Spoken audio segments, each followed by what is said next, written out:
By now you should be thinking about your LinkedIn as a high converting landing page and not as a resume. So what is your personal brand? It's anything that someone thinks, they feel, or they say about you when you're not in the room.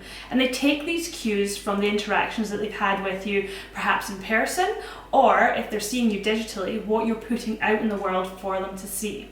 Your LinkedIn is amazing for building your credibility. You can start listing everything that you have done previously, which validates the fact that you are able to do it now. So you're claiming in your headline and in your description that you can solve a certain problem for someone and for that certain person.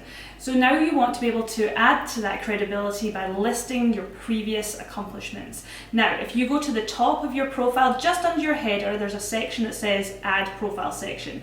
You've got the option to add work experience, your education, voluntary experience, your skills, your accomplishments, and your licenses and certificates. You want to fill out as much of that as possible, but only the stuff that is relevant.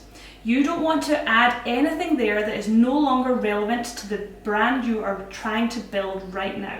You want to add everything that actually talks about the experiences that you've had that makes you qualified to be the best person right now and tomorrow to help that certain person.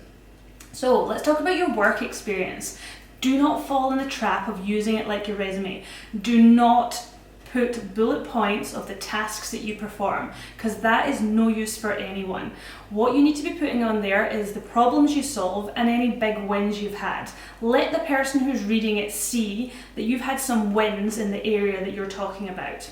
Your education, that's really important. Obviously, if you're in legal or an accountant or a medical profession, you've actually got to have this degree in place in order to practice. For lots of other professions, you don't actually need the degree, but every time you invest in yourself, what you're doing is you're upskilling so that you've got more knowledge and more experience for the person that you're trying to help.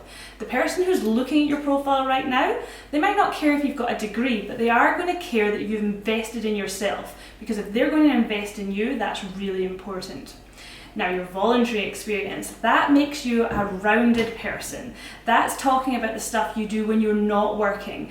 And that's really important because sometimes that might actually be the click for someone, because that's where they get to see the real you.